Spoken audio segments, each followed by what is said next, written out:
Bom dia, pessoal. Prazer estar com vocês aqui mais uma vez, em mais uma palestra aqui do FNP Finanças. Hoje a gente vai ter o prazer de receber aqui Gustavo Conrado, CFO do SAP Brasil. Antes de passar a palavra para ele nos encantar aí com o tema da paixão dele, deixa eu apresentar o FNP para vocês que estão aqui pela primeira vez, estão conhecendo o nosso trabalho. Então deixa eu te contar o que é o FNP, tá bom? Deixa eu dividir a tela. Aí, pronto. Então, pessoal, eu fundei o FNP em setembro de 2020. Né, desde então, né, foi um trabalho inicialmente solitário. Eu comecei com palestras aos domingos e evoluí para aulas durante a semana de valuation. E o projeto foi crescendo e pessoas foram se aproximando para poder ajudar, né? Então, hoje somos todos executivos de mercado que temos formações acadêmicas destacadas e que temos a intenção de dividir conhecimento, tá bom? Então, aqui no grupo aqui somos eu, o Henrique, que é nosso professor de tesouraria, o Lauri, que é nosso professor de FP&A, o Rubem, de contabilidade, a Regiane, que não pode estar aqui com a gente hoje, professor de ISD, a Rayane, que cuida do nosso financeiro, e a Cíntia, que é nossa diretora de expansão e comunicação. Tá legal? Muita coisa disponível no nosso canal no YouTube, tem várias trilhas, então tem a trilha do Henrique de Tesouraria, tem a trilha do Lauri de FP&A, tem a trilha da Regiane de ESG, e temos aí as palestras de grandes executivos de mercado, como é o caso aqui do Gustavo hoje, tá? Então, você pode se desenvolver na hora que você quiser, como você quiser, no ritmo que você quiser. Então, o conhecimento está lá para que você possa utilizar da melhor maneira possível. Em cada unidade da federação tem pelo menos um aluno do FNP. Nós temos o prazer de ter alunos fora do Brasil, tá? A gente tem na palestra passada, a gente teve a presença do pessoal de Angola, né? Então, temos o Brasil, o mundo inteiro com a gente nos acompanhando. Tá legal? O valor econômico já nos identificou, né, chamando a atenção do nosso trabalho de educação, né, a visão muito prática e objetiva, né? Então, esse é o FNP. Nossa missão é muito simples e ousada, que é levar conhecimento de altíssimo nível a todo o Brasil, a todos que têm sede de aprender. Tá legal? Antes de passar em definitivo passar a palavra para o Henrique, para ele poder apresentar o Gustavo, deixa eu só chamar a atenção aqui do seguinte, tá?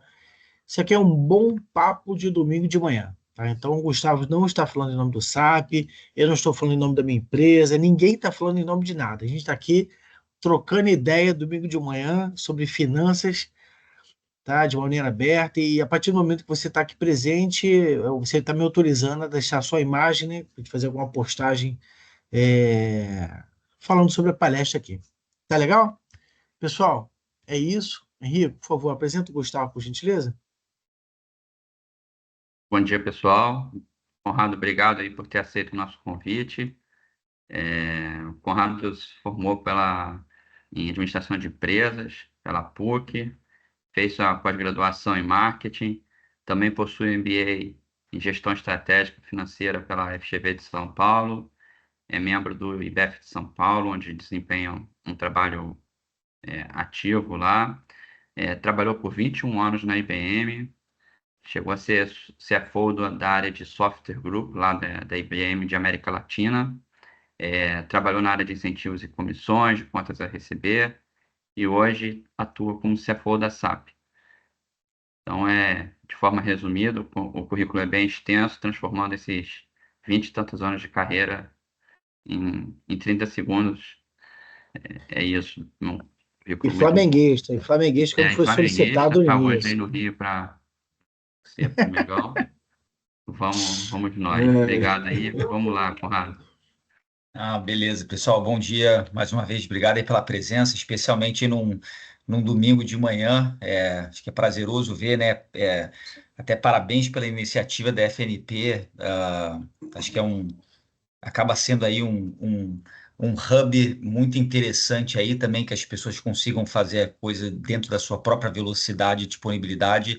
Excelente, o Henrico, né, conheço de longa data, desde a IBM, mas eu sei que a gente ficou vários anos aí sem contato aí por, né, mudanças aí, planejamentos da vida, mas, né, bacana vendo também o Henrique, Desterro, Lauria, todo mundo trabalhando em prol aí de mais educação, que a gente sabe que sempre vai fazer diferença aí na vida das pessoas.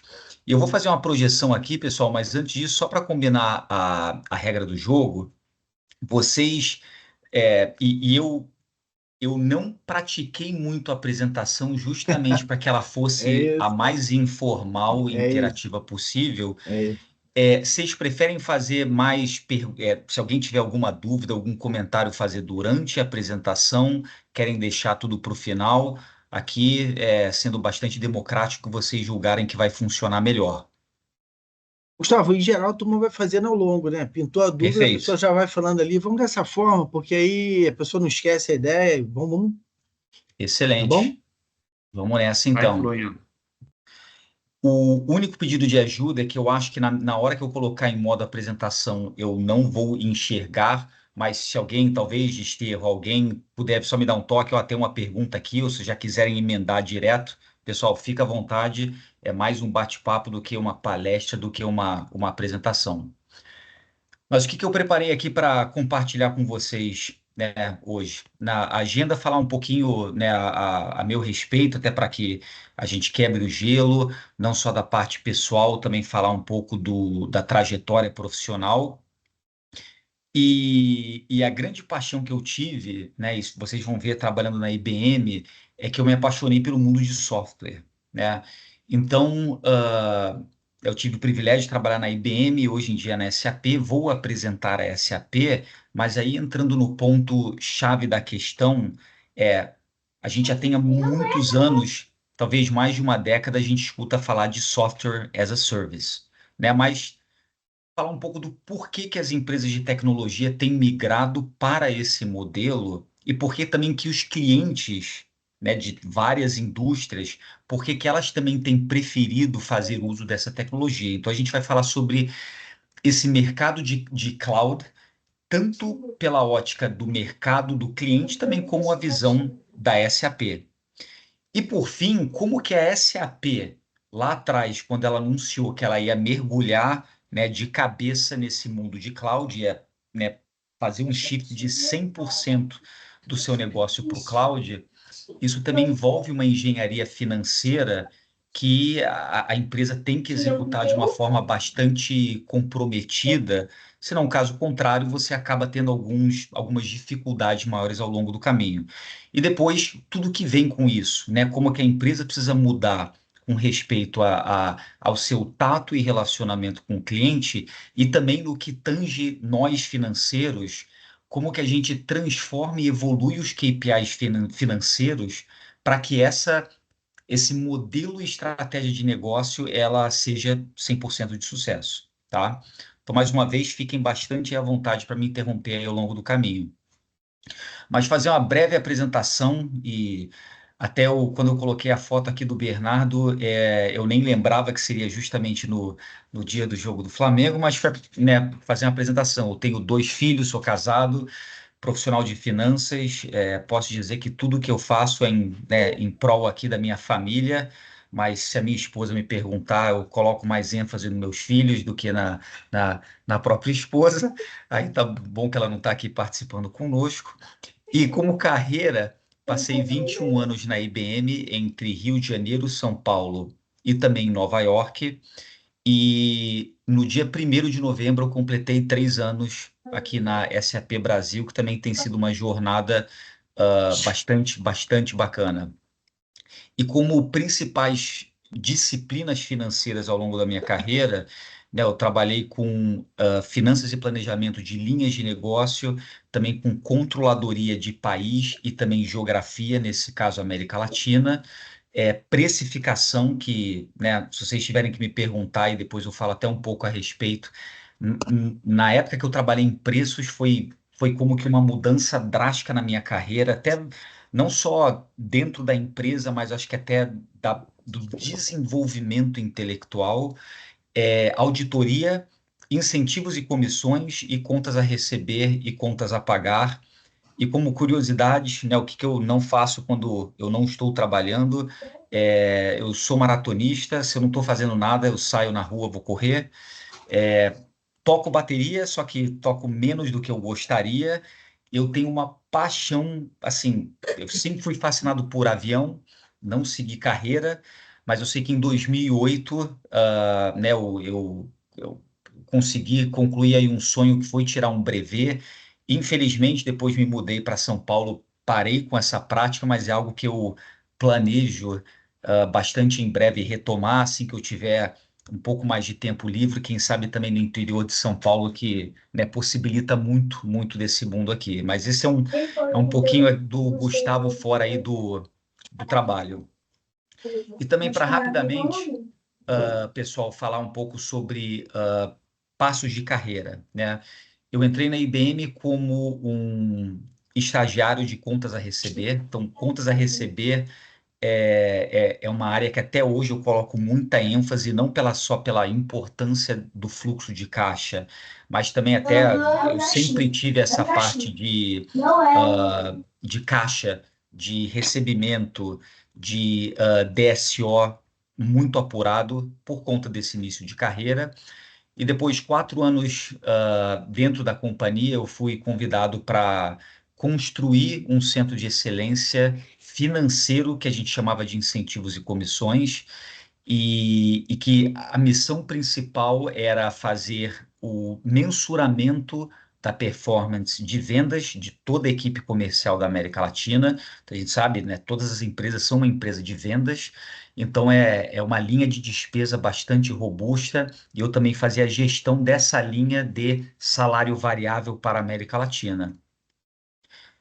E 5 anos depois foi quando eu me saí do Rio, né? Eu trabalhava na Pastera, ali na praia de Botafogo. Eu vim trabalhar, ou fui trabalhar, porque eu estou no Rio hoje, em São Paulo, e que para mim foi, de novo, um divisor de águas. Não pela questão Rio de Janeiro e São Paulo, mas porque a área de preços estava em São Paulo.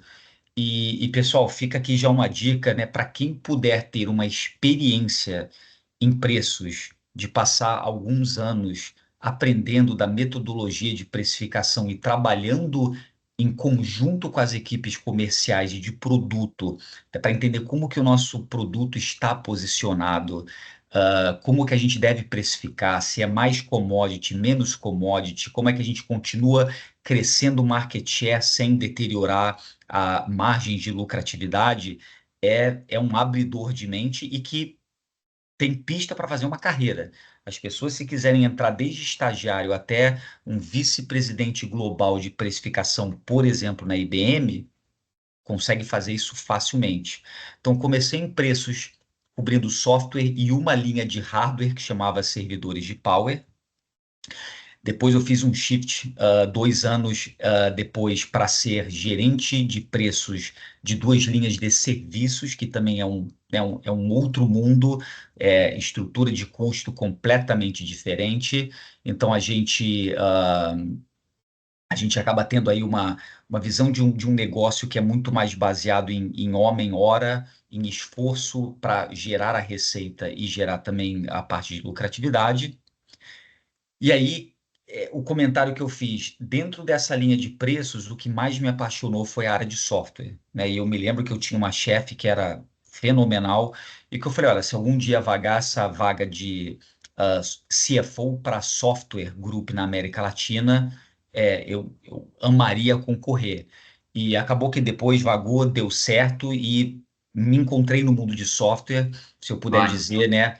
Entre as várias linhas de negócio de serviços, de manutenção de servidores e de software. Software foi onde eu mais me encontrei. Então foi assim uma época de ouro que eu também aprendi muitíssimo, muitíssimo. E depois eu fui convidado para ser controlador da subsidiária brasileira. Também aprendi muito olhando mais para a parte de impostos, olhando também mais para a parte estatutária, que não que você não gerenciasse essa parte quando você está trabalhando numa linha de negócio, só que na hora que você está numa controladoria, acaba sendo uma preocupação muito mais no agregado, independentemente da linha do produto, também tendo um viés para o estatutário. E aí eu recebi um convite para ir num assignment na corporação, né? A headquarter da IBM fica em Armonk, Nova York, cerca de 40 milhas ao norte de Manhattan. E aqui, de fato, eu posso dizer que foi a primeira vez que eu tive a oportunidade. Eu nunca havia sido auditor, não tenho pretensão de ser auditor, mas reconheço e valorizo muito é, todo o trabalho de auditoria, de investigação, também todo o trabalho de controle de negócios. E aqui foi bacana que eles pegaram uma pessoa que não tinha nenhum tipo de viés para trabalhar com o VP global de auditoria. Então, trabalhar nas apresentações que eram feitas para o CFO e a CEO global da época, relatórios para o comitê de auditoria externo. Então, um trabalho realmente corporativo que você consegue perceber ainda mais o tamanho e a seriedade que a empresa dava a esses temas de business controls. Era uma função já esperada que fosse uma passagem rápida, então 1 ano e 3 meses depois, aí eu voltei para uma linha de negócio que a gente chamava de Watson Health, que era justamente a tecnologia de inteligência artificial da IBM, que se chama Watson, aplicada ao mercado de saúde. Era um role que era global, só que primordialmente era concentrado nos mercados da América do Norte e também da Europa. E aqui, pessoal, eu aprendi muito. Assim, apanhei bastante no bom sentido, porque misturava aquisições de novos negócios, fazia integração, né, com a nave mãe IBM, como que a gente conseguia fazer essa integração da melhor forma para não perder tanto a sinergia de negócio, mas também não perder a sinergia de pessoas, porque você tinha pessoas vindo de outras companhias que estavam entrando para a IBM e que, né, não é fácil você, né, pegar uma empresa foi adquirida, colocar noutra e achar que vai funcionar perfeitamente de um dia para o outro. E aí, em 2021, retornei para o Brasil, como controller da operação da América Latina. Estava muito contente, muito contente. Cara, eu amo todo mundo na IBM. Acho também que eu consegui deixar um legado e portas abertas à amizade. Só que não me perguntem o porquê. Pintou uma oportunidade na SAP, né, que eu pensei bastante. Eu te confesso que com 21 anos de IBM eu achava que eu me aposentaria lá, que estaria perfeitamente bem. Estava feliz, estava desafiado. Só que me apareceu uma coisa para trabalhar numa empresa de software, que novamente era o meu ponto ali, meu soft spot que eu havia gostado, e pareceu que estava, sabe, era para ser. Então, desde o dia 1º de novembro, né, de 2021, eu estou como CFO da subsidiária brasileira da SAP, e tem sido uma jornada fantástica também, é outra empresa fenomenal, com um portfólio muito robusto, com pessoas maravilhosas, gestão maravilhosa, clima organizacional muito bom, e que também me dá bastante orgulho, né, de compartilhar um pouco desse material teórico, mas também fazendo essa correlação com a empresa. E fiquem tranquilos que tudo que a gente vai falar aqui são dados públicos, não tem, né, nada aqui que a gente vai ter que pedir NDA nem nada, 100% à disposição depois para que vocês compartilhem. Então, essa aqui é um pouquinho aqui da minha trajetória, né, desde 2000 até os dias de hoje. Então, vamos lá, vamos entrar aí no cerne aqui da questão. E eu vou começar, pessoal, apresentando a SAP, né? Não sei se todos conhecem a empresa, mas é uma empresa que foi originada em 1972, coincidentemente, por 5 ex-funcionários da IBM, que tiveram a brilhante ideia de criar uma aplicação de software drivada para fazer a gestão real-time da empresa, né? Então, é mais voltado para o back-office, né? Para que a gente faça administração de contas a receber, contas a pagar, supply chain, a solução financeira. Inicialmente, ela foi chamada de System Analysis Program Development, né? Daí que vem o SAP. Eu não vou me arriscar a falar o nome aqui em alemão, mas depois foi abreviado para SAP, que é como a empresa é conhecida até hoje. Então, é uma empresa que tem conseguido crescer de uma forma bastante significativa. Temos mais de 280 milhões de usuários em cloud e mais de 100 soluções que cobrem os mais diversos setores, indústrias, né, que a gente tem no mercado, né, vai desde indústria financeira, pode ser automobilística, pode ser manufatureira, o que vocês forem imaginar.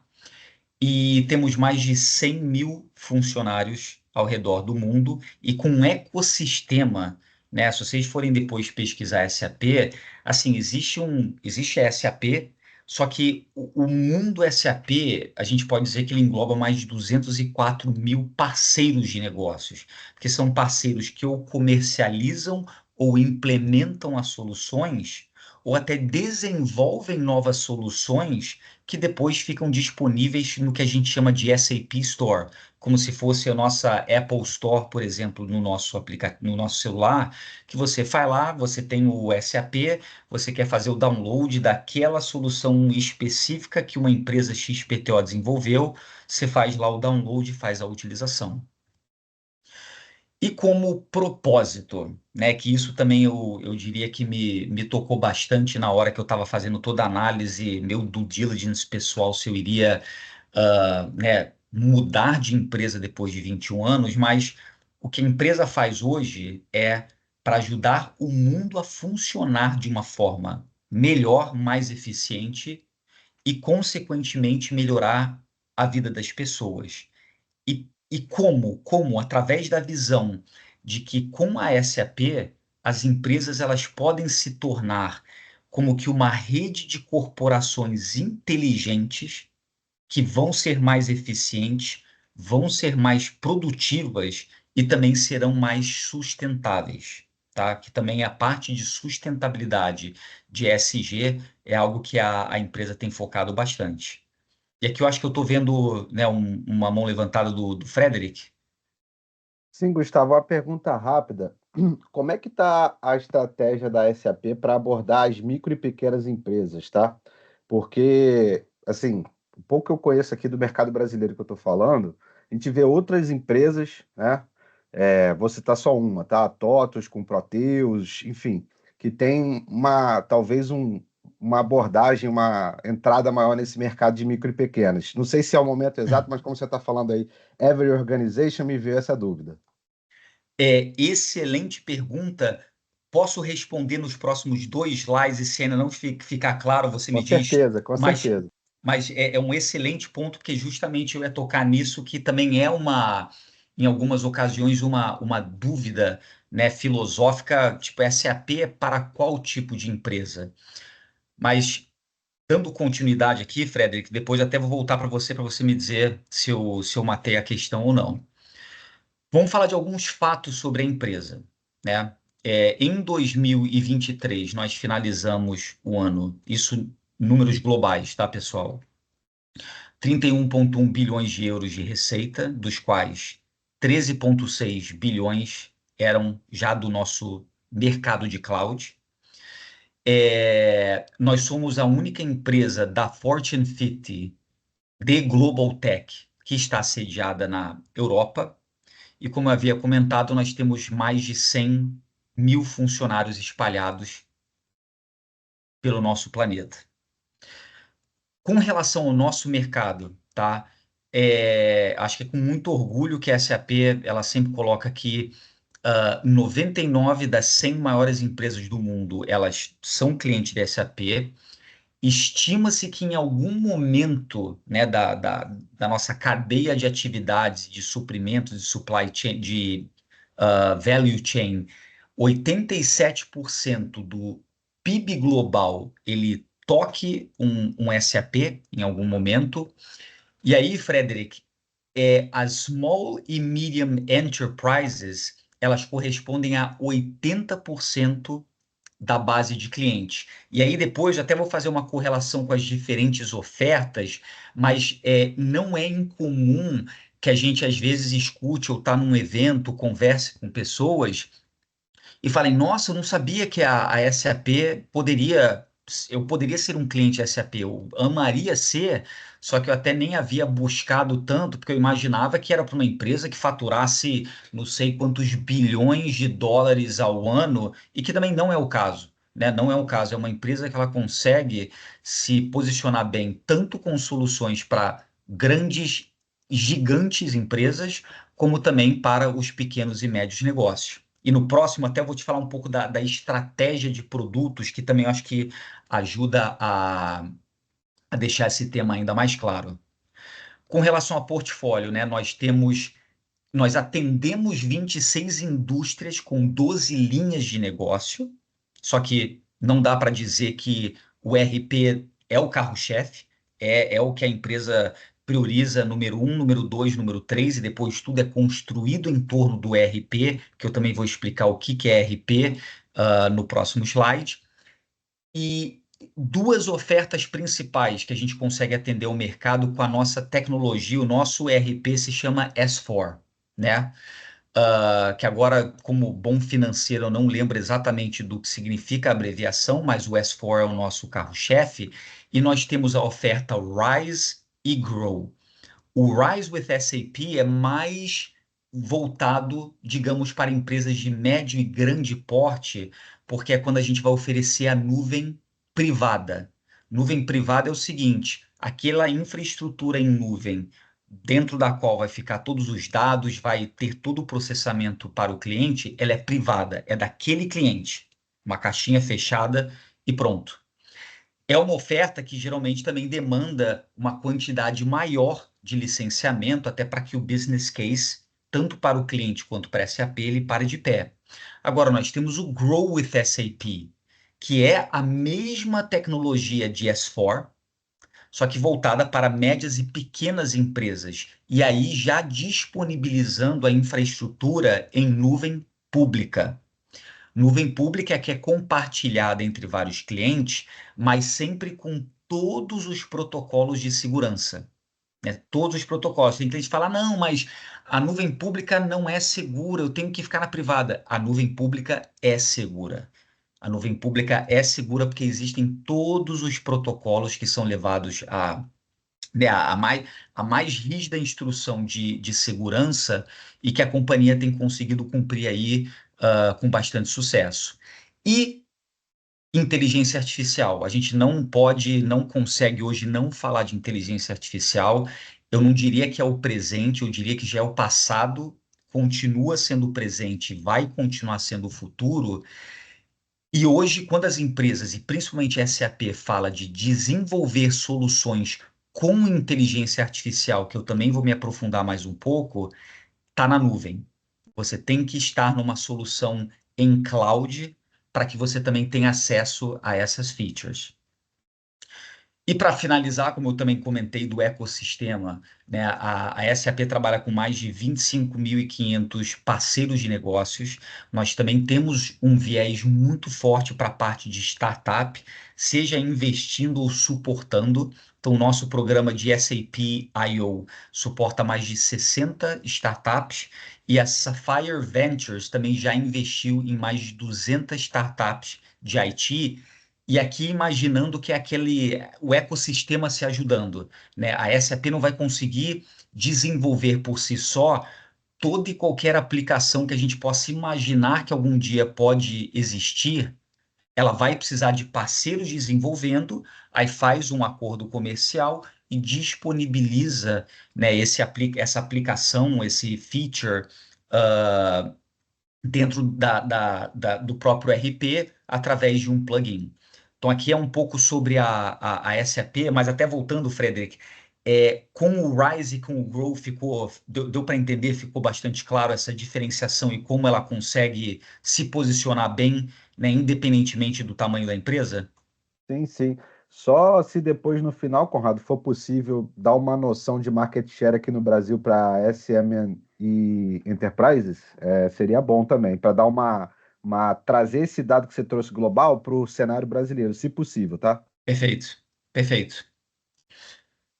Beleza, vamos lá. Agora vamos falar um pouco sobre a estratégia da empresa antes de entrar no mundo cloud propriamente dito. Então, para começar, pessoal, né, se vocês depois forem pesquisar para os que já conhecem SAP, a tecnologia de RP ela desenvolveu muito depois de outras soluções de negócios voltados, né, à gestão de recursos humanos, é o que a gente tem SuccessFactors. Foi uma aquisição que a empresa fez no passado. Na hora que a gente fala de Spend Management e Business Network, tem, por exemplo, o Ariba. O Ariba é para fazer gestão de fornecedores, fazer gestão da cadeia de compras e também temos o Concur. O Concur é a solução para fazer, tanto você pode fazer reserva e emissão de passagem, reserva de hotel, como depois poder fazer o reembolso daquela viagem. Foram aquisições, Ariba e também Concur. Aí nós temos Digital Supply Chain, para você fazer a gestão da sua cadeia, do seu supply chain, e também temos, que também veio através de aquisições, Customer Relationship Management, é o CRM, é fazer a interação, experiência do cliente, etc. Então, o portfólio da SAP, ele é bastante extenso. Só o que ela fez, já vem fazendo nos últimos 2, 3 anos, é reforçando que por mais que a empresa tenha um portfólio robusto, o carro-chefe é o Cloud ERP. ERP, Enterprise Resource Planning, é fazer a gestão do back-office. É como eu falei, você pode falar de contas a receber, contas a pagar, contabilidade, toda essa parte que vai permitir que a empresa ela seja mais eficiente, é o carro-chefe e hoje sendo disponibilizado no modelo de cloud, que também eu vou me aprofundar um pouco depois na apresentação. E embaixo disso, vamos ver uma linha Business Technology Platform. Isso é um software que permite que as empresas façam seus desenvolvimentos, suas customizações que serão integradas com o RP. E hoje a gente tem falado muito num conceito que é de Clean Core. Por quê? O que que é isso? No passado, ou ainda existem muitas empresas que não estão na nuvem, a empresa comprava o ERP, só que ela saía fazendo milhares de customizações. Milhares. O que que acontecia no final do dia? Funcionava? Funcionava. Agora, imaginem que a gente está no nosso. Eu estou recebendo algum. Ah, perfeito, acho que agora parou. E aí, imaginem que a gente está no nosso. Pode ser no, né, num telefone da Samsung, iPhone, qualquer um. Vou usar o iPhone, que para mim é mais fácil. Imagina a gente tem o nosso iPhone e que a gente tivesse acesso a mudar o código, né, do produto, fazer lá mini puxadinhos, etc. Aí a Apple vem e fala: olha, o teu iOS versão 17.3 está disponível. Na hora que você ia tentar fazer o download, a instalação, não ia funcionar. Porque na hora que você muda o código, né, o código master do produto, a Apple não vai conseguir simplesmente pegar o patch de atualização dela e fazer com que ele seja atualizado. Então, isso gerava mais trabalho, mais demora, mais dinheiro que as empresas tinham que investir para customizar a atualização. Então, por isso que na nuvem, a SAP tem focado muito nesse aspecto de Clean Core, que é o seguinte: o código fonte da SAP, do Cloud ERP, não mexam, porque ele já está embutido com anos de experiência das melhores práticas do mercado. Provavelmente a empresa tem que mudar o processo dela para que o software, já embutido com as melhores práticas, funcione da melhor forma do que era feito antes. A empresa achava, não, o meu processo é o melhor do mundo. Não estou dizendo que não seria um bom processo, mas aí mudava o produto para que ele fosse aderente ao processo. E aí incorria nesse problema de você não ter mais um clean core e dor de cabeça, né? Então, por isso que o Business Technology Platform permite que as empresas, caso queiram fazer customizações, as façam, mas sem mexer no código fonte do RP e a vida fica muito mais simples, muito mais eficiente. Em torno do core do Cloud ERP, tem as soluções que eu comentei, né? Se você é cliente base ERP SAP, se você for usar o nosso SuccessFactors para fazer gestão de recursos humanos, é plug and play. Se você quer usar o Ariba, se você quer usar o Concur, vai ser plug and play. Só que lembrando que a empresa já havia reforçado que o core dela não são essas soluções que são muito boas. Só que é muito mais compatível ir ao mercado, vender essas soluções periféricas para quem já é base core ERP SAP do que fazer isso ao contrário. Então, falei aqui das linhas de negócio e, para finalizar, que é a cereja aqui do bolo, justamente a IA generativa.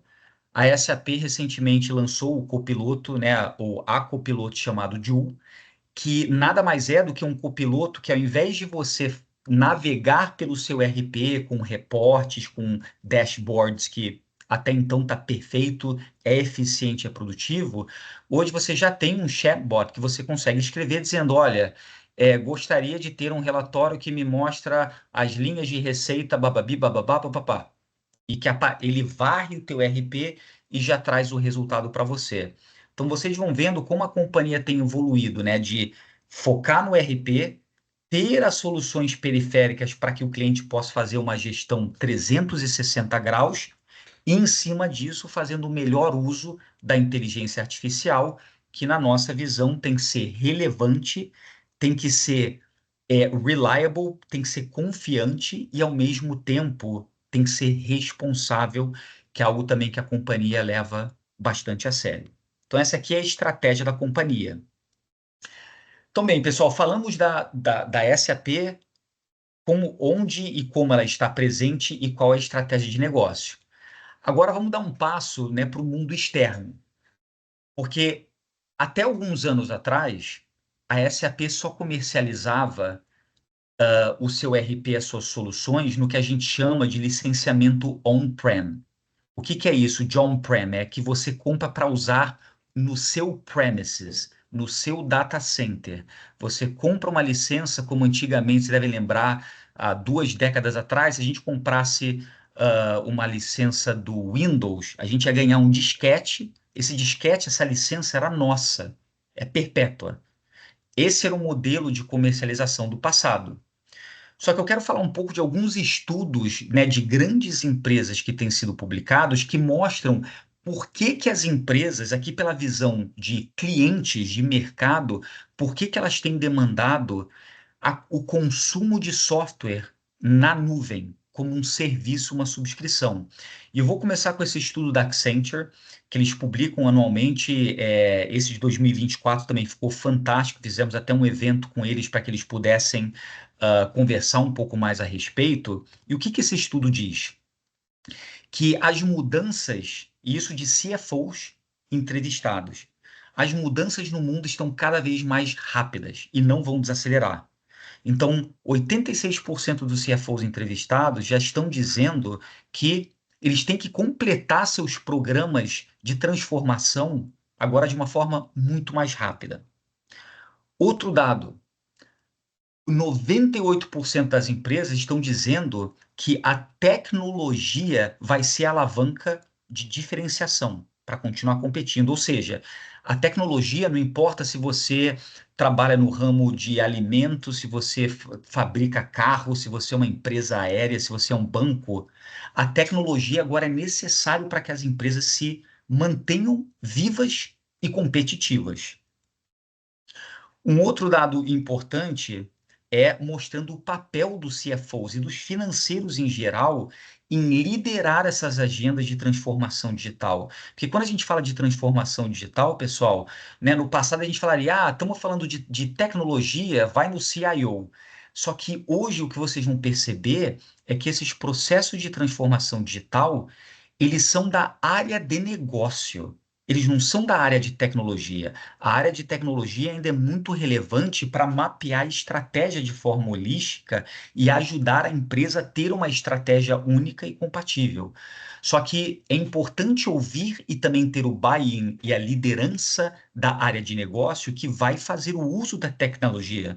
Porque se você está falando, eu quero fazer um rollout de uma plataforma que vai tornar o meu processo de compras mais eficiente, menos custoso, a área de compras tem que liderar, não é a área de tecnologia. Elas têm que trabalhar em harmonia. Outro fato importante é que a transformação e a ambição dessa transformação tem que ser compatível com o nível de disrupção, que não dá para pensar pequeno e achar que a gente vai ter, né, resultados muito grandiosos.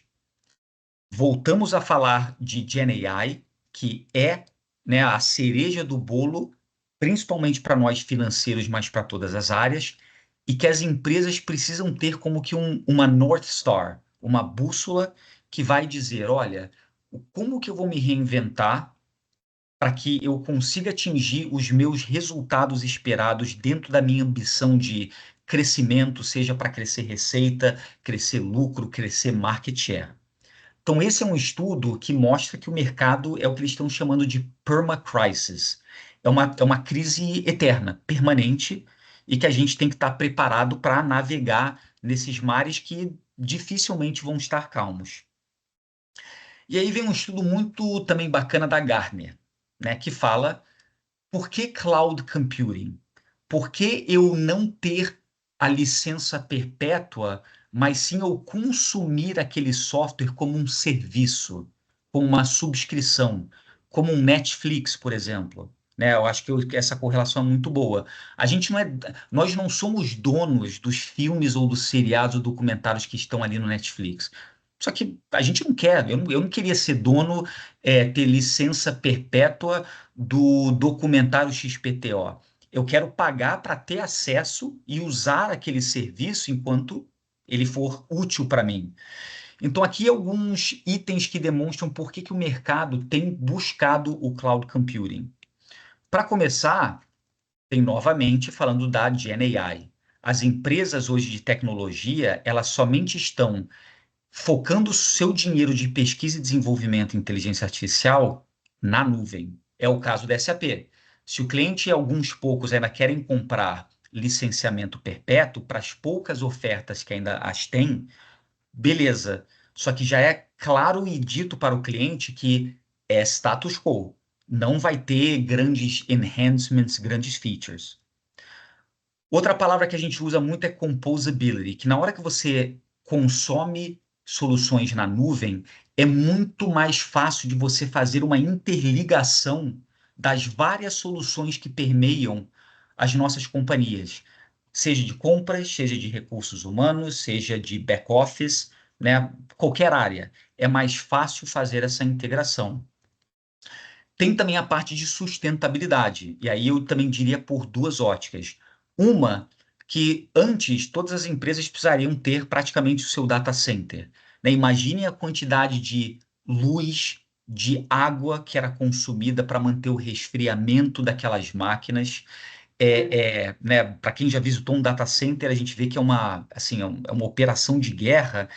Então, o mundo cloud permite que as empresas não necessitem ter o seu data center, porque isso vai estar hospedado numa nuvem que vai estar sendo gerenciada por um hyperscaler. Hyperscaler seria uma empresa que aí sim tem o seu negócio focado em disponibilizar o processamento. E aqui a gente sabe que as maiores acabam sendo a própria Microsoft, a Amazon e a Google. E também o segundo ponto que eu comentei, as empresas, que é o caso da SAP, todas as soluções que ela faz de desenvolver soluções para ajudar as empresas a gerenciarem o seu ESG também estão na nuvem. Toda a parte também que a gente pode falar de digitalização, ela está na nuvem. Hoje o foco é 100% nuvem, não é mais no licenciamento perpétuo. E para finalizar, os ganhos financeiros que a empresa consegue ter em consumir serviço e subscrição do software, ao invés de ter um licenciamento perpétuo. Então, licenciamento perpétuo, você ia lá, comprava licença, tinha que pagar o suporte à subscrição, você também tinha que estar lá arcando com os custos do teu data center. No mundo da nuvem, isso fica muito mais simples, fica muito mais eficiente e produtivo. Eu acho que alguém havia levantado a mão só para fazer um pause para ver se tem algum comentário, pergunta. Oi, Gustavo, sou eu aqui, o André Lauria, tudo bom? Opa, Esse ponto é super importante, porque do ponto de vista da empresa, quando você faz isso, deixa de tratar a aquisição de software como CapEx, como investimento, despesa de capital, né, numa tradução assim literal, e passa a ser uma linha de custo ou de despesa, que vai, inclusive, depois afetar o resultado de uma forma diferente do que o investimento, né? Que vai acabar movimentando caixa, mas tem a depreciação, etc. Sem querer entrar muito aqui no detalhe, mas você acaba tendo um benefício fiscal por fazer essa mudança. Está correto esse raciocínio?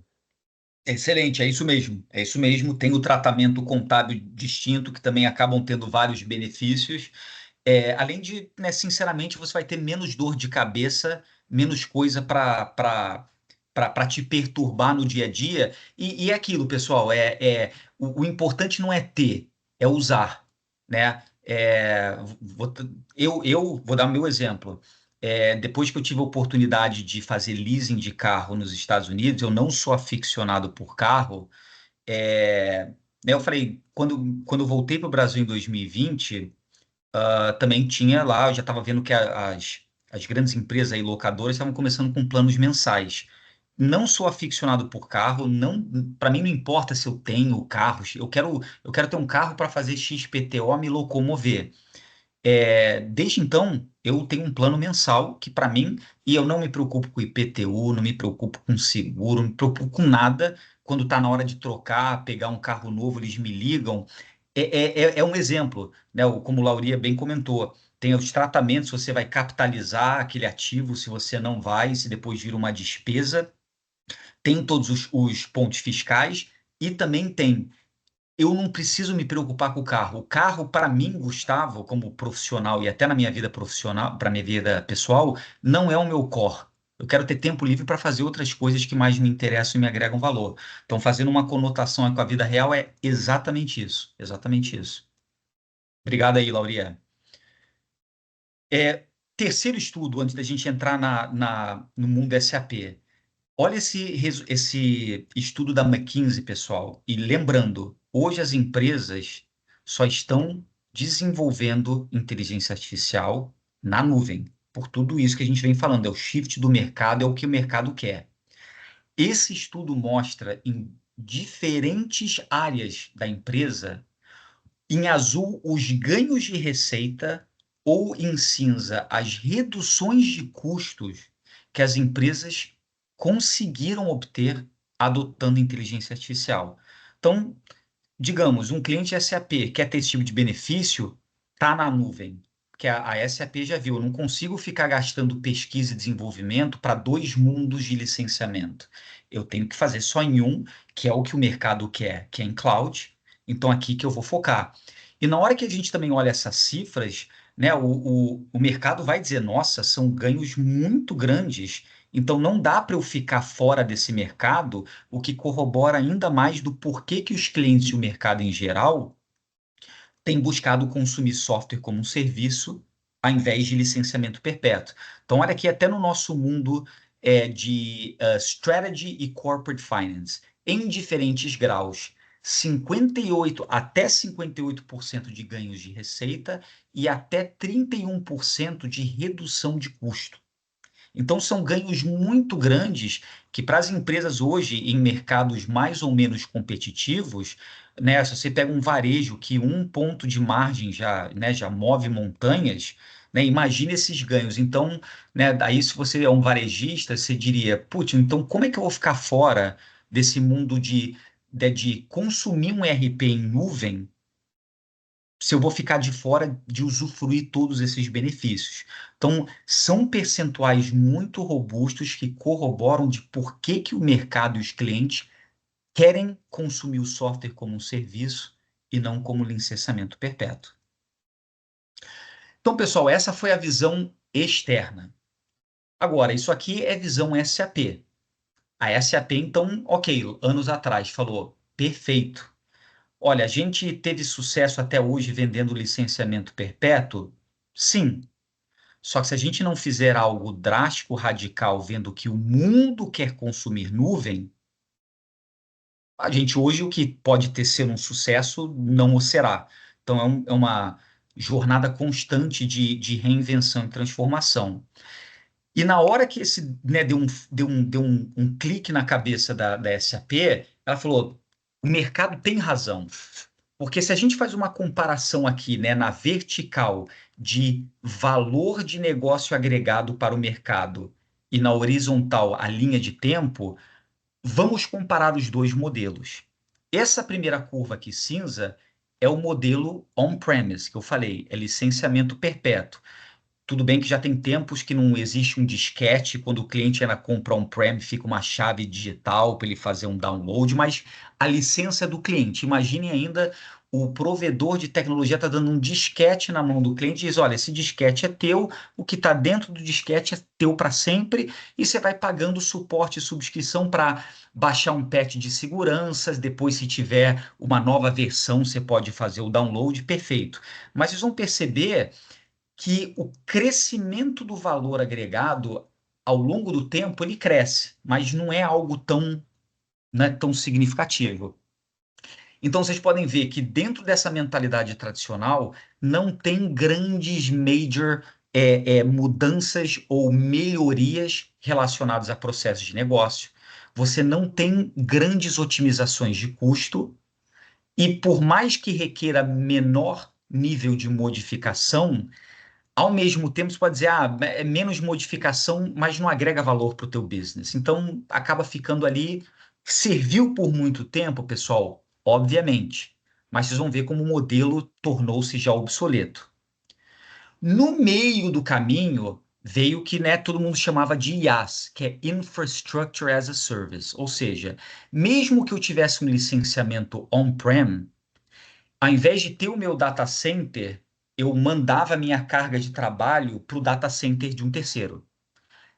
Melhora, melhora, porque vocês vão poder perceber que está trazendo mais valor de negócio ao longo do tempo, mas a gente pode dizer que é um meio barro, meio tijolo, porque você já caminha para alguns princípios de cloud, mas a mentalidade ainda é muito on-premise. Você também não consegue ter grandes benefícios no que a gente chama de TCO, que é Total Cost of Ownership, que é, por exemplo, se você compra um software ou uma máquina, vamos falar de uma máquina, o TCO não é apenas a máquina que eu vou comprar por 100 mil.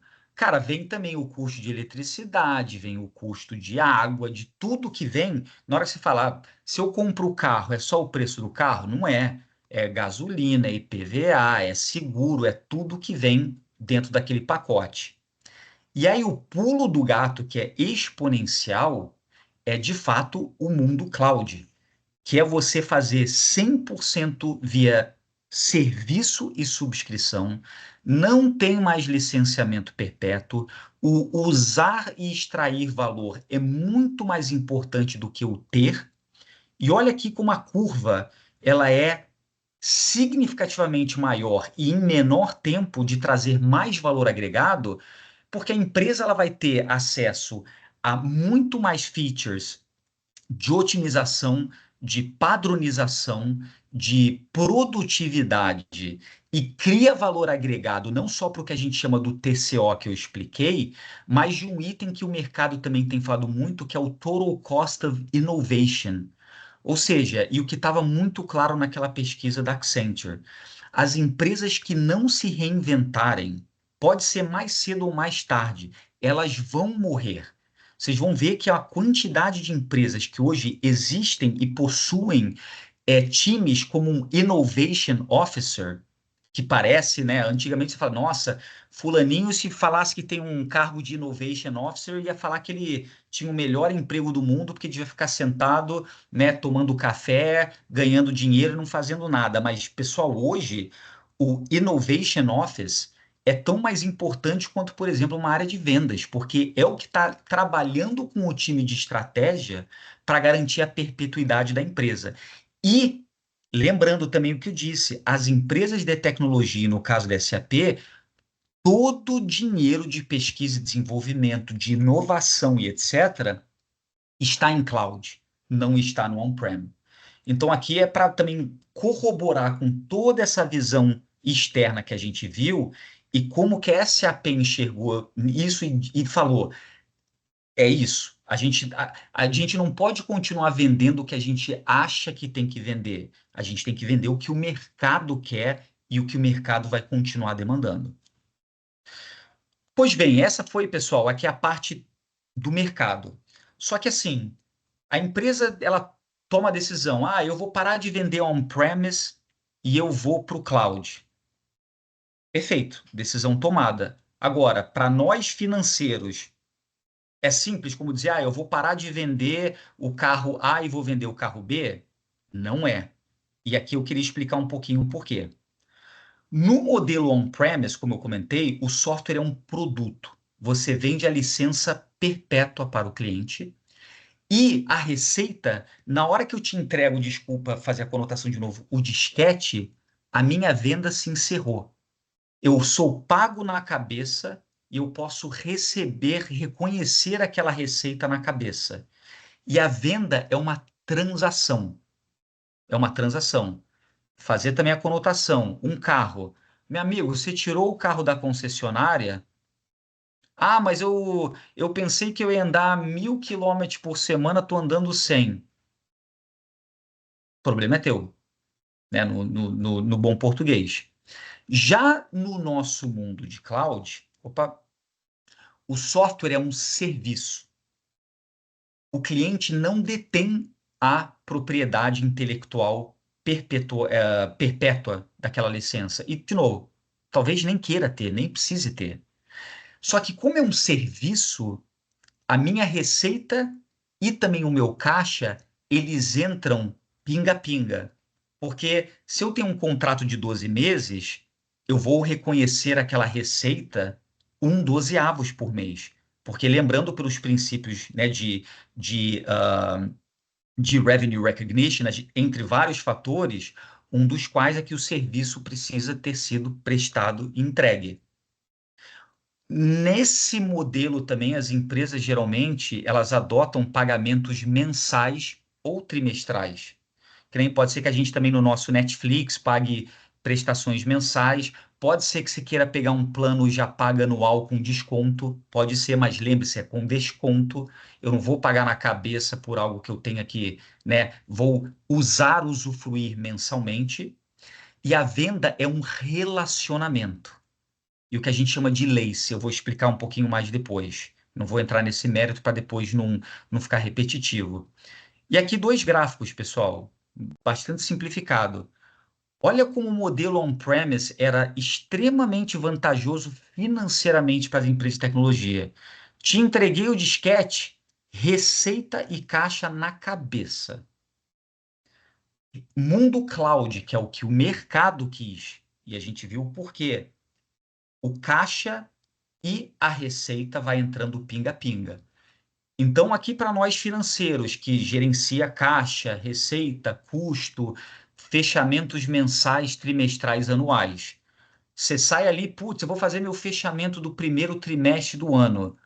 Cara, se eu vendi isso aqui, 100% disso aqui já vai estar no meu resultado. Na hora que eu vou fazer um fechamento trimestral, vou ter 3/12 ou 1/4 da receita. Então, vocês podem perceber que a engenharia financeira em torno disso tudo é completamente diferente. Não dá para falar, eu vou entregar a mesma receita, mesmo caixa, mesmo lucro. Não é, porque é um outro business. É um outro, por mais que seja software, é um modelo de negócio completamente diferente. E aí, a SAP, claro, teve que se reestruturar financeiramente e falar: olha, agora que a gente vai fazer um shift 180 graus para o cloud, como que nós vamos gerenciar a empresa e garantir que ela ainda seja competitiva e sustentável financeiramente no longo prazo? E eu lembro que eu estudei esse material, pessoal, na minha semana sabática entre IBM e SAP, eu estudei o portfólio, o produto. Na hora que eu achei esse material, eu falei, entendi. Eu entendo que tudo que eu for perceber dentro da empresa, sejam de delegações, de decisões, de reestruturações organizacionais, vai ser em torno disso. E aqui eu explico. que a companhia disse lá atrás, em 2020? Como nós vamos fazer um shift para a cloud, o que vai acontecer com a nossa receita nos próximos 5 anos? Eu vou sair de uma empresa de 27,8 bilhões de euros para 36 bilhões. O nosso crescimento CAGR, que é um crescimento ponderado, né, ao longo de todo esse período, vai ser de single digit. A empresa vai continuar crescendo. Por que a empresa vai crescer single digit e não double digit na receita total? Porque enquanto eu vou ter um crescimento exponencial do meu business de cloud, que é onde eu vou botar o foco, o meu business on-prem propositalmente vai reduzir. Então, na hora que eu colocar tudo na balança cloud mais on-prem, o crescimento, né, na hora que eu fizer essa mescla, o cloud vai estar crescendo double digit. O on-prem provavelmente vai estar decrescendo. Então, isso que a empresa prometeu ao mercado. Mercado, eu vou crescer single digit na receita total, só que eu vou crescer double digit na receita de cloud. E também, pessoal, lembrem que eu te falei que o caixa, a receita entra de forma diluída. O modelo de cloud é menos lucrativo do que o on-prem. Para ter efeitos aí de gross profit, o on-prem, o gross profit, né, receita menos custo, é de cerca de 98%. Porque eu não tenho custo. Antigamente eu tinha o custo de um disquete. Hoje eu tenho um custo irrisório ali de 2%. Então, na época de on-prem, o meu gross profit era de cerca de 98%. O cloud é um serviço. Você tem que ter uma estrutura mais parruda de não só pré-venda, venda, pós-venda, fora os custos de processamento de dados. Hoje, também dado público, a SAP tem um gross profit de cloud de cerca de 73%. Então, vocês já dão para ver aí que tem um gap de mais de 20 pontos percentuais de gross profit entre on-prem e cloud. Então, à medida que no início dessa jornada eu ia reduzir o meu on-prem, que era mais lucrativo, e ia crescer cloud, que é menos lucrativo, a SAP precisou contar ao mercado que nos primeiros 2 anos o operating profit dela iria reduzir. Melhor das hipóteses, eu vou ficar flat, 0% ano a ano. Só que, em alguns casos, teríamos reduções.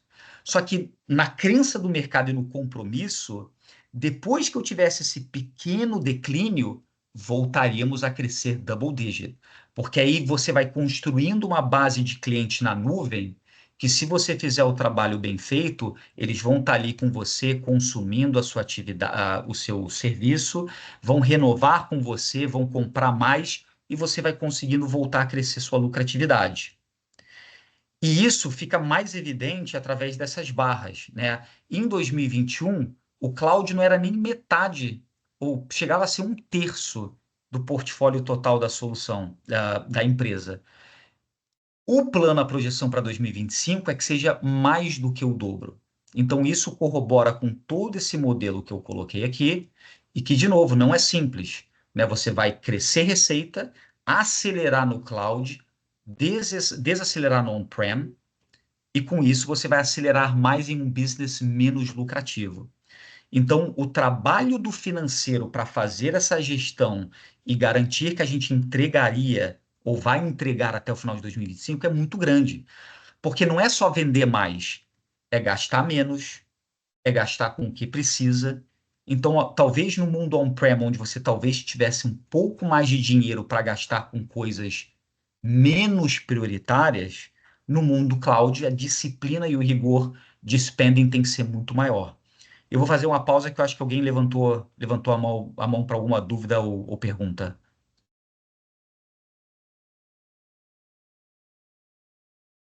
Beleza, vou seguindo aqui. Se voltar, só me avisem. E esse slide, pessoal, é exatamente a mesma coisa que eu apresentei no slide anterior, Acho só que é o que é... Thiago, Conrado, desculpa te cortar ali. Acho que ele estava tirando o fone, botando o fone para. Opa, Não, fala aí, Thiago. tá dando para escutar, não, Thiago. Ele tá com algum problema no microfone lá. Ah, Tá me ouvindo agora? Agora melhorou. foi. Ah, boa. É, o microfone corta aqui. Não, acho que pegando o embalo, você falou bastante de price no começo e agora sobre mais essa parte de margens, né? As empresas que basicamente elas já nascem no cloud, elas nem consideram o on-premise, e está tendo toda uma discussão de pricing em relação a essa migração com IA, de ter uma receita bem menos previsível por conta de ter modelos de pricing mais baseado em uso do que baseado em assento, né, que a galera chama. Que cada empresa tem ali uma assinatura, ou cada usuário, pessoa física tem uma assinatura, é meio que padrão, vai acompanhando mês a mês. Com a IA acaba que tem bastante modelo de precificação que pode variar bastante, usar mais, usar menos. Como que isso impacta o mercado assim, dos SaaS em geral, e você vê no SAP, no SAP, como que isso está impactando para a receita futura, como que a gente vai fazer previsão disso? Não, ponto muito pertinente aí, obrigado por ter trazido, mas é o que você comentou, Thiago, que, digamos, eu vou falar um pouco também da performance da empresa, o que, o que a gente se comprometeu ao mercado vem funcionando.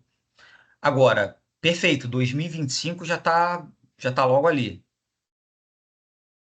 A quantidade de discussão de novos modelos de go-to-market e de disponibilização desses softwares é muito grande, né? E eu acho que também corrobora com aquele ponto de que a melhor hora de você planejar, ainda nessa era de crise permanente, é fazer um planejamento constante de que hoje pode estar tudo bem, mas daqui a um ano não.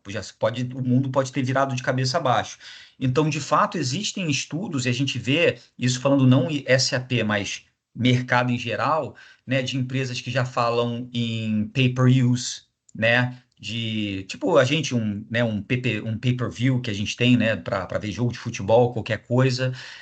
Outros modelos também que são mais voltados a, né, vendo um catálogo, mas você não precisa decidir agora o que você vai consumir desse catálogo, enquanto hoje, né, já primordialmente, quando o cliente faz uma transação, ele já tem meio que pré-definido qual que é o bill of material.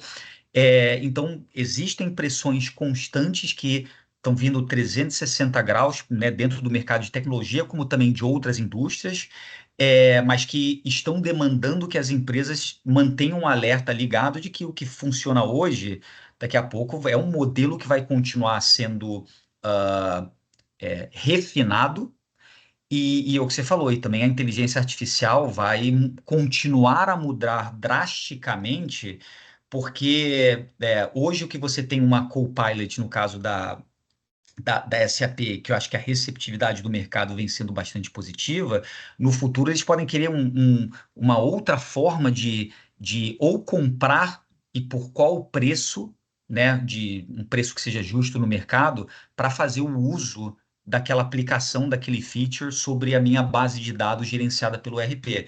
Então, assim, é um ponto bastante coerente, mas que eu corroboro que é um, é um estado de alerta permanente que as empresas têm que estar à frente do jogo e vendo, da mesma forma que migrou do on-prem para o cloud, que foi um big shift, agora como é que o próprio mundo de cloud se refina e se transforma em outros subsets de mercado e formas de consumo daquela solução. Acho Show, que o obrigado. Frederico também tinha. Não, obrigado você. Conrado, só aproveitando esse momento de perguntas, você citou alguns players do mercado cloud, a Amazon, né, que é a AWS, a Microsoft, que é a Azure, e o Google.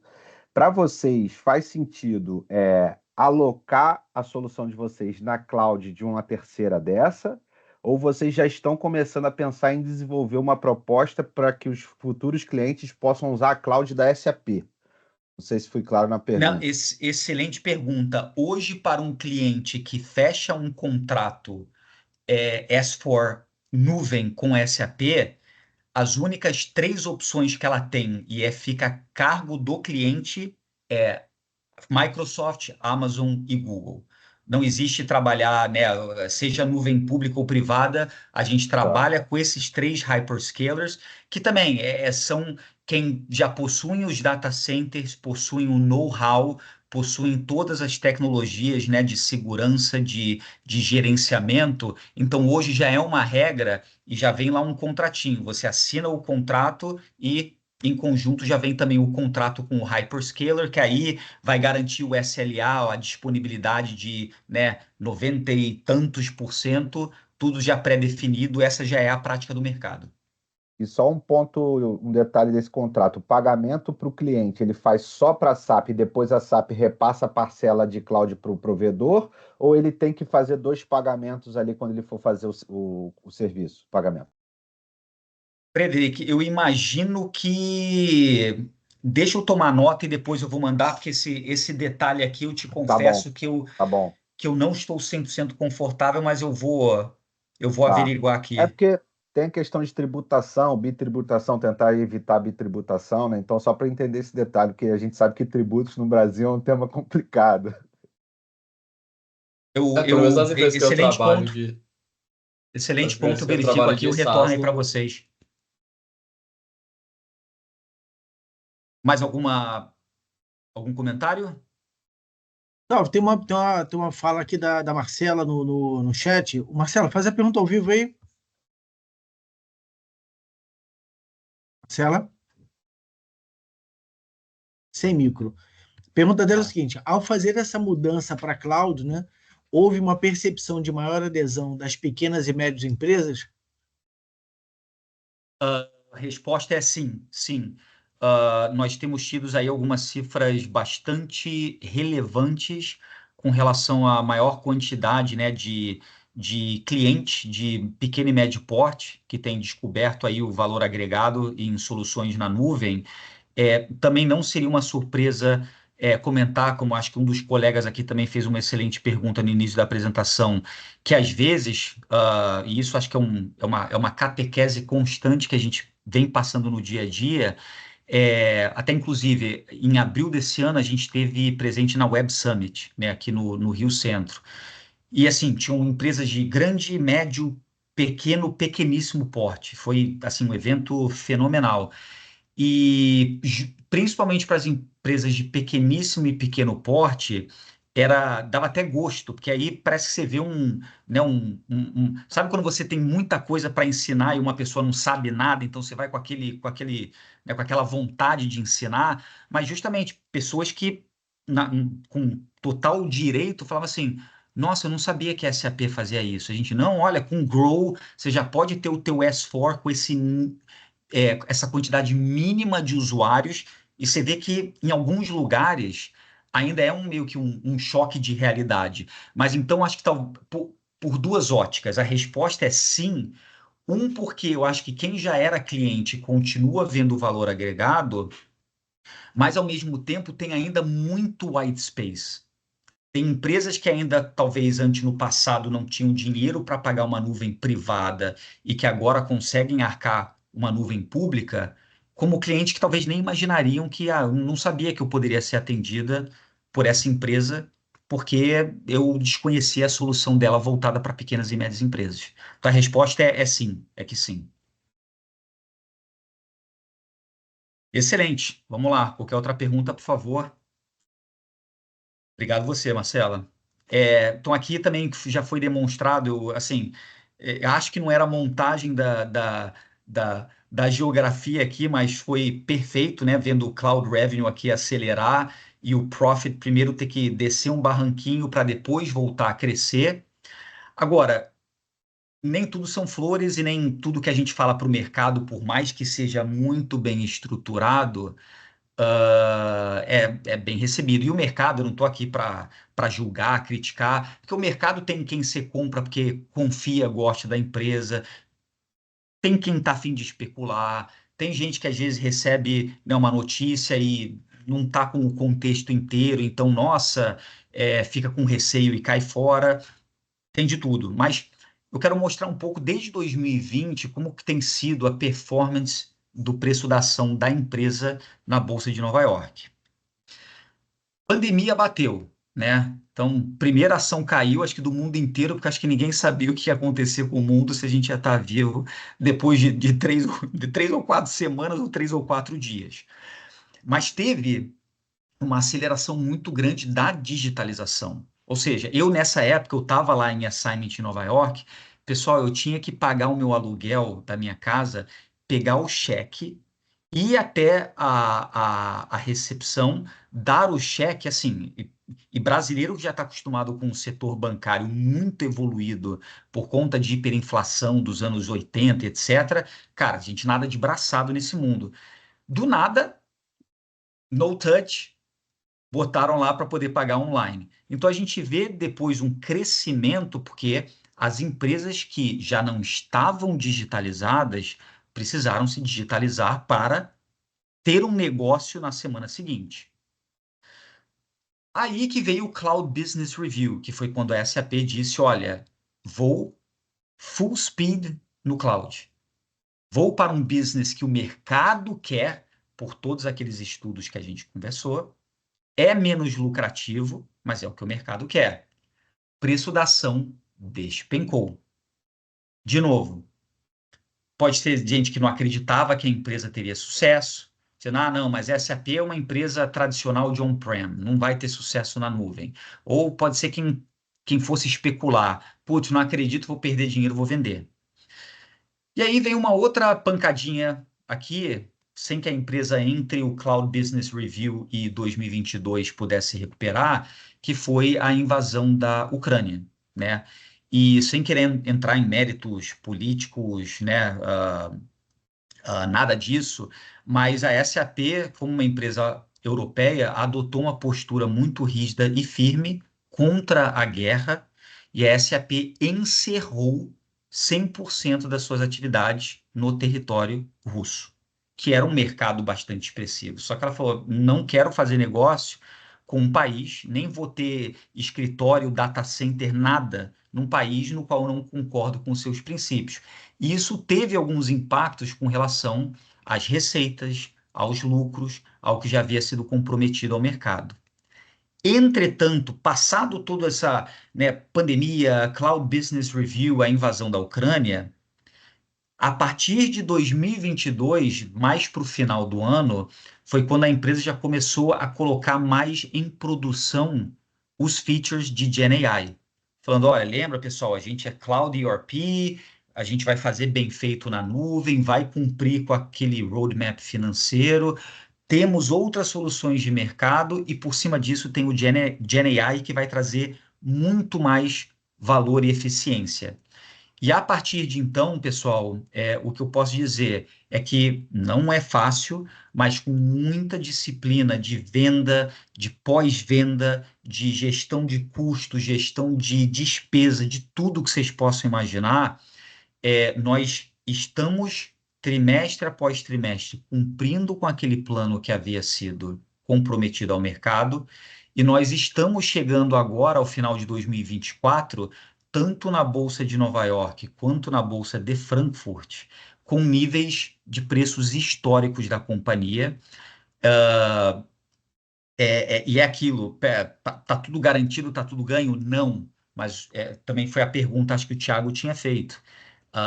Por enquanto, a gente prometeu ao mercado o que seria feito entre 2020 e 2025 com esse shift expressivo do mercado.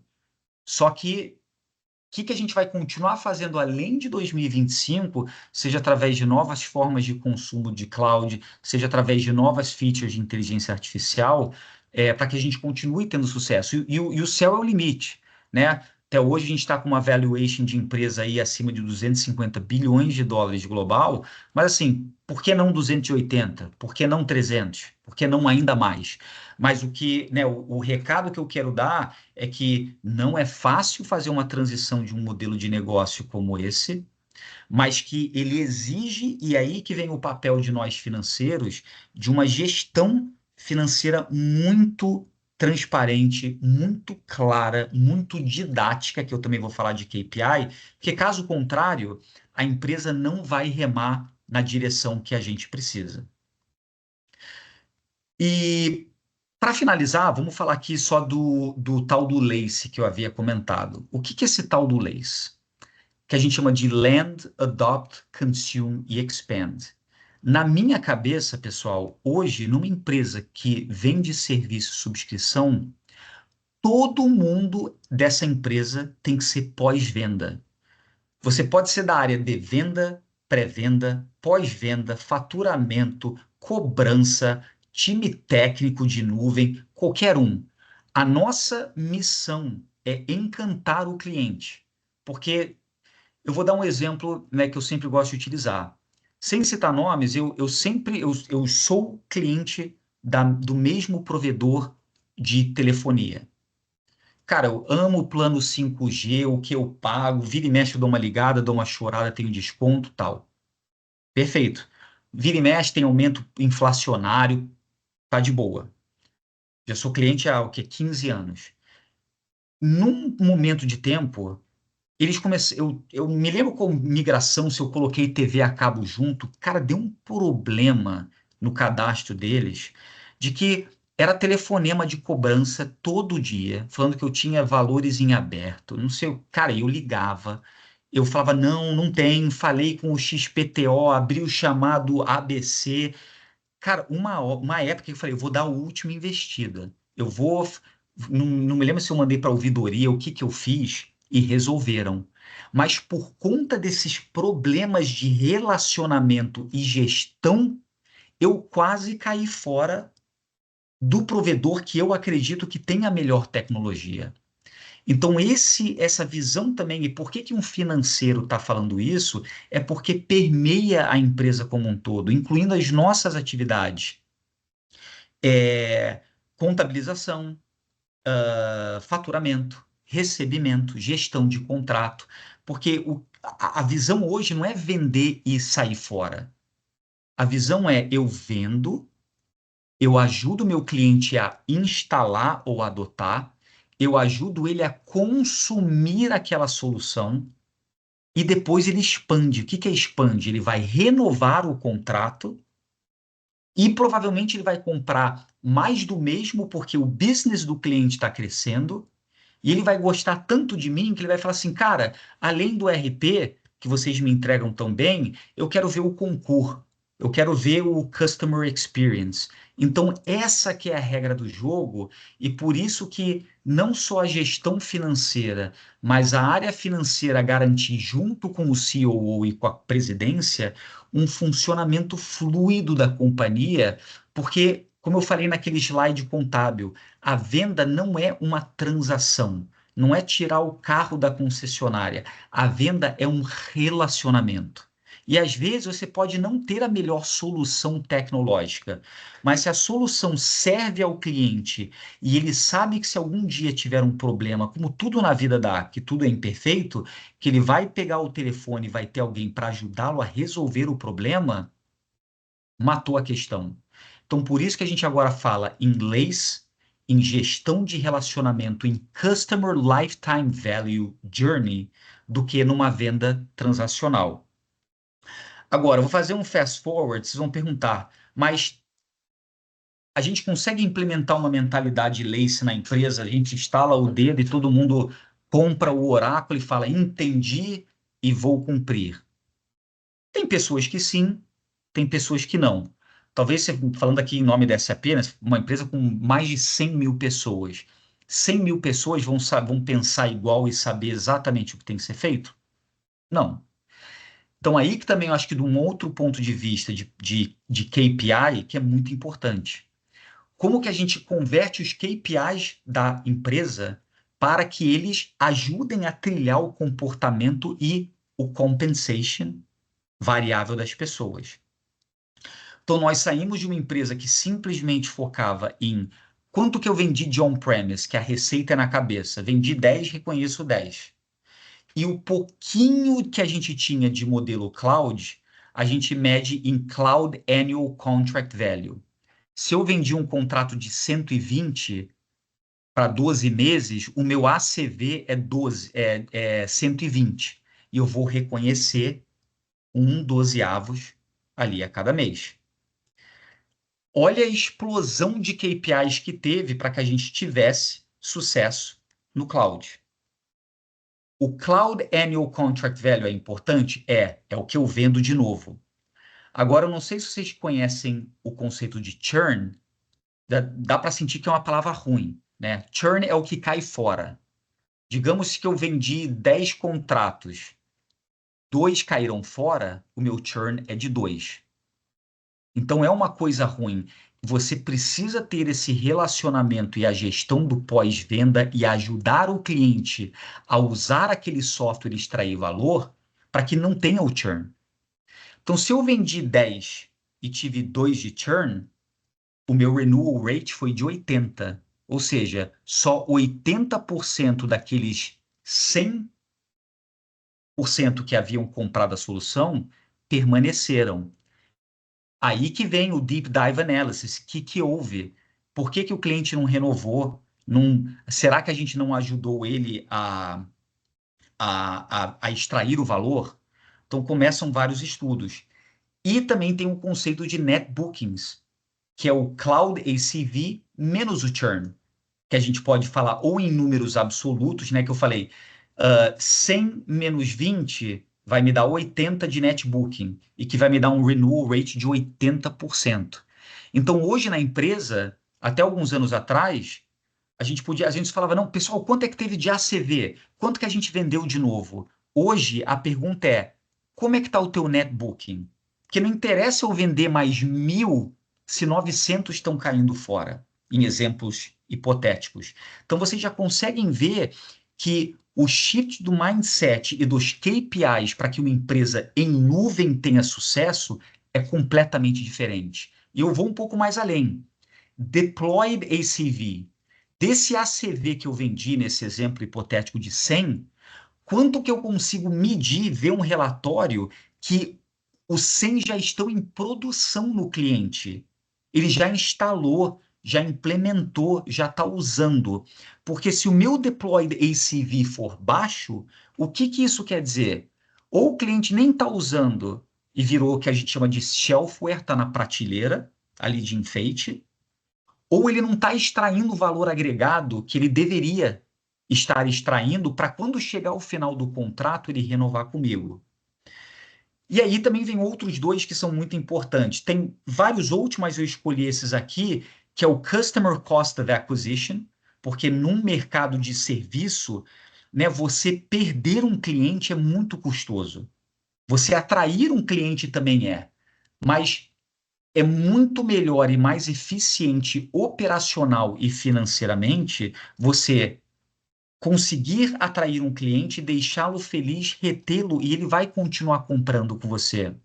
Se você perde, você vai ter que ver, putz, mas qual outro cliente que eu vou colocar na minha base para repor? Né? Como é que eu vou talvez ter que investir dinheiro para que aquele cliente insatisfeito volte a comprar comigo? É muito mais custoso. E por fim, tem o que eu gosto muito, que a gente usou muito dessa imagem dentro da empresa para catequizar a mentalidade de cloud, que é o Current Cloud Backlog. O que é o Current Cloud Backlog, pessoal? É a receita de cloud projetada para os próximos 12 meses. Ou seja, num business de cloud, você ganha mais previsibilidade. Porque se um cliente fecha um contrato de 36 meses comigo, eu vou saber qual é a receita dos meus próximos 12, depois mais 12 e depois mais 12 meses. O Current Cloud Backlog me ajuda a dizer como que eu estou nessa digestão do meu portfólio. E imaginem uma caixa d'água. O Cloud ACV que eu comentei, vendas novas. Todo mundo quer vender mais, enche a caixa d'água, vai lá. Agora, só porque eu estou enchendo a caixa d'água, o nível da caixa d'água, que é o meu Current Cloud Backlog, vai subir? Não necessariamente. Porque vocês lembram do nosso churn. Se eu não faço um trabalho bem feito, teremos vazamentos na nossa caixa d'água. Então, por mais que eu coloque mais 10 para dentro, se eu estou perdendo 10, não vai mudar em nada. Ou pior, se eu estou botando 8 para dentro e perdendo 12, minha caixa d'água vai para baixo. Então, essa mudança ao longo do tempo que a gente mede do nosso CCB é muito importante para que a gente consiga perceber: o meu modelo LACE de gestão está funcionando? como é que eu estou fazendo em atrair novos businesses? Só que tão importante quanto vender coisa nova é o que eu estou fazendo para reter esses clientes? Eles estão extraindo valor agregado? Já implementaram a solução? O que eu estou fazendo para que eles renovem o contrato comigo ou tenham tido sucesso de negócio por conta e ajuda da minha solução, então eles vão comprar mais e vão comprar outras soluções. Então, é um medidor muito importante para medir a saúde financeira da empresa e a previsibilidade de crescimento da nossa receita de cloud, que, como eu comentei naquele slide que mostrava o roadmap, é o carro-chefe. É o que os analistas de mercado têm olhado com lupa. Se o nosso cloud revenue não vai bem, o mercado vai falar, mas que estratégia de cloud é essa que você diz que vai crescer double digit, só que você não está conseguindo entregar? Então, está tudo amarrado. Os KPIs, o roadmap da empresa e estarmos prontos para não só vencer e continuarmos sendo uma empresa com uma engenharia financeira e tecnológica de sucesso, mas que vai conseguir manter essa perpetuidade, mesmo que ela entregue o roadmap de 2025. Pessoal, aqui, pelo menos pela parte assim de KPI, fazendo essa amarração, eu só tenho mais um slide com relação a duas recomendações de leitura, mas eu vou fazer aqui um pause para ver se teriam alguma outra sugestão, comentário, querem debater algum KPI mais profundamente. Tem uma pergunta do Gabriel. Gabriel, bota aí de viva voz, cara. Gabriel?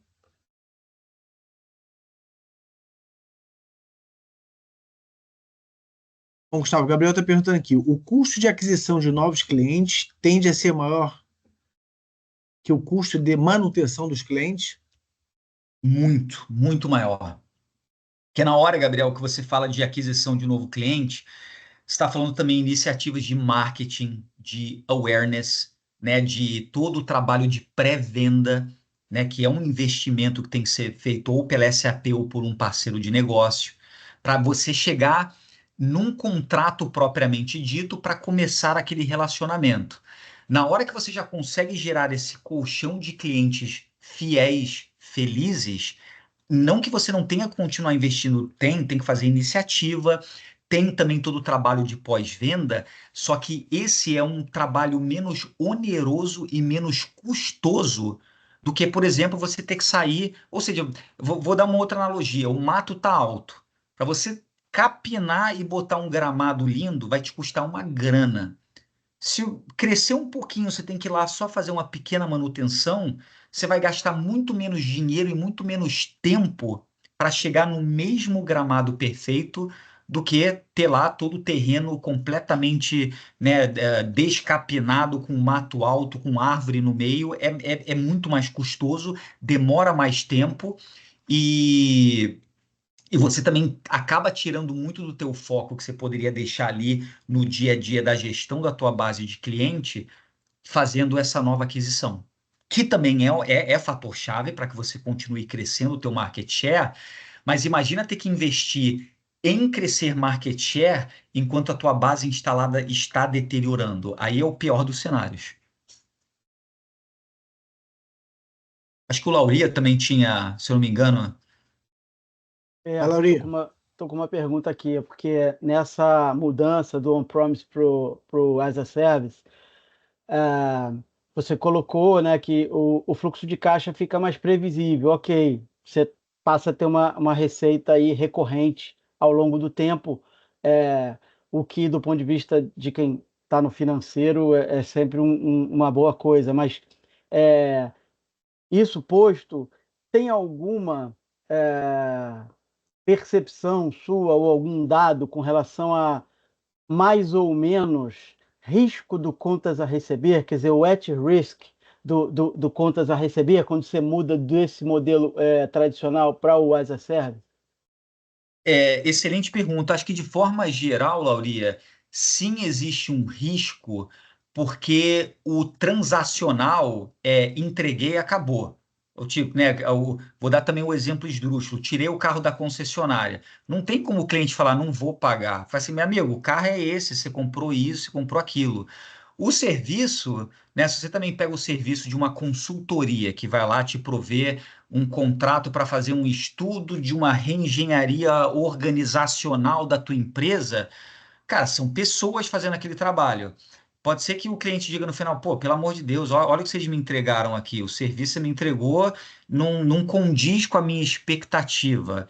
Então, não estou dizendo que é subjetivo, mas talvez o nível de objetividade de um serviço ele é menor do que o nível de objetividade de um produto, né? Então, isso sim acaba gerando, né, um trabalho de mais proximidade das áreas financeiras com as áreas de pós-venda, porque, por exemplo, também, se eu pego ali a minha métrica de deploy da ACV e eu vejo que num determinado setor o deploy da ACV está baixo, vou usar um exemplo hipotético, pode ser que ligue um alerta a nós dizendo, olha só, ali pode dar um problema ali de recebimento ou de postergação. Porque se o cliente não está satisfeito, talvez a Revelie lhe diga: não vou te pagar até que eu esteja satisfeito com o serviço de consultoria que eu contratei de você, consultora XPTO. Então, sim, é um mercado que, por mais que exista a vantagem da previsibilidade, tanto da receita quanto do caixa, podem existir alguns soluços que a gente precisa trabalhar e tratar junto com as áreas técnicas, áreas de relacionamento, as áreas de pós-venda, e que volta ao contexto do Lace. É um relacionamento, né? Então, se você não está feliz plenamente com aquele relacionamento, você pode se sentir um pouco, né, prejudicado e falar, ué, mas por que eu vou te pagar tudo se eu não estou 100% satisfeito? Então, sim, é um excelente pergunta, excelente ponto. Tem que ter um tato distinto nessa gestão financeira, também.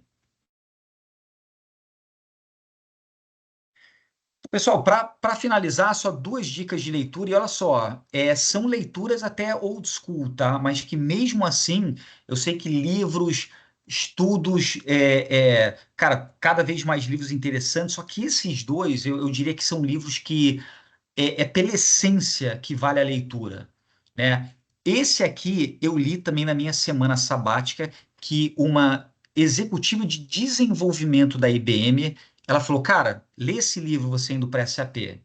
É Technology as a Service Playbook. Ele se aprofunda mais nessa mecânica mercadológica e financeira, aqui, claro, voltado à tecnologia, mas também dá uma conotação para outras indústrias, para você conseguir ir para um business de serviço que seja rentável e também competitivo. E para quem não sabe, o Lou Gerstner foi o CEO da IBM no final da década de 90. A IBM sempre foi uma potência e continua sendo uma potência. Mas talvez muitos não saibam, a IBM esteve à beira da falência no final da década de 90, tendo prejuízos bilionários. O Lou Gerstner foi o cara contratado, ele já foi CEO da Nabisco, entre outras companhias, e ele literalmente relevantou a IBM para ser a potência que é. Até o nome do livro né, Quem Disse que Elefantes não Podem Dançar, porque de fato é você pegar um Titanic e virar ele 180 graus, mas acho que também dá outros recados e uma visão de, cara, às vezes o que a gente acha que vai ser bom e o que a gente acha que vai ser legal no mercado, o que importa não é a gente achar que é legal, é o mercado achar que é legal. E às vezes você tem que fazer alguns cortes, não corte de pessoas, eu digo, mas assim, cortes de linhas de negócios, de fato continuar a transformar a empresa, porque o que dá certo hoje não é o que vai dar certo amanhã. E para quem acompanha a história da IBM, o Lou Gerstner criou a unidade de serviços, né, de outsourcing, de infraestrutura. A IBM recentemente fez o divestiture da área, que o que a salvou nos anos 2000 já não era mais o core da companhia, que continua sendo software, inteligência artificial e consultoria de valor agregado. E aí foi gerada a Kyndryl. Então você vê que o que o Lou Gerstner fez, e que agora ocorreu o oposto, mas que é um movimento muito similar, são lições de gestão, de estratégia, de visão financeira, que no final das contas, pessoal, a gente tem que ter uma coisa bacana, tem que ter uma coisa de valor agregado, mas a coisa bacana e valor agregado tem que ser aos olhos do cliente, não é aos olhos da companhia. Então você fala, puto, o cara tá vindo aqui com um livro de 2006 ou livros da década de não sei quando, mas para quem tiver o tempo, vale a pena, porque tem ali um core de financeiro, de estratégia, de gestão corporativa, que eu acho que vai viver aí na eternidade. Mas assim, pessoal, do que eu tinha de material era isso. Queria agradecer mais uma vez pelo espaço. Continuo aqui à disposição caso alguém tenha alguma dúvida, algum comentário final, alguma recomendação. E eu vou dar uma olhada aqui nesse ponto também que o colega havia perguntado da averiguação aqui com relação aos pagamentos para os hyperscalers. Pô, Gustavão, obrigado, cara. Se puder derrubar a tua apresentação, Claro. pessoal, vamos tirar então aquela fotinha final. Quem puder abrir a câmera, por gentileza. Vamos lá.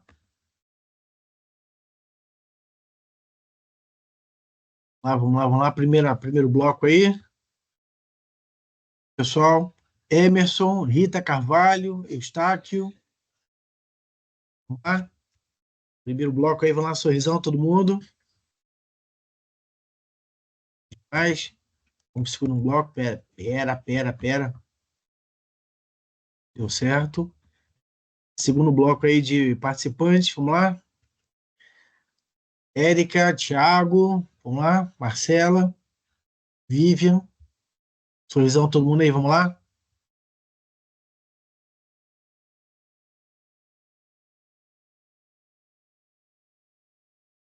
Maravilha, pessoal.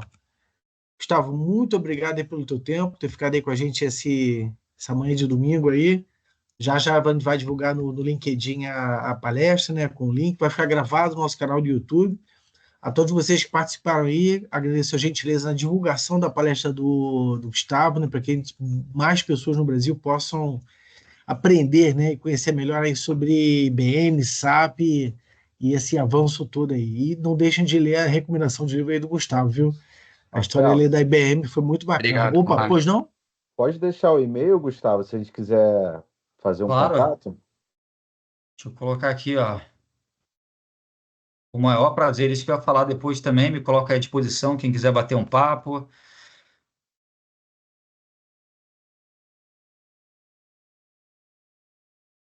Oi? Todo Põe aí mundo no veio para chat. contato? Obrigado, pessoal. Obrigado, Conrado. Pessoal, obrigado aí Pessoal, mais uma vez aí. abraço, Obrigado por ter pessoal. acordado cedo aí. Espero que tenha sido aí uma manhã útil aí para vocês aí. Fico à disposição, mas obrigado aí pela interação, foi bem rica mesmo. Obrigado mesmo. Tchau. Pessoal, Obrigado. Deus Obrigado, abençoe pessoal. a todos Bom dia, aí. bom domingo. Abraço. Bom domingo aí para vocês. Conrado, abraço. Tchau, tchau. Tchau. Tchau.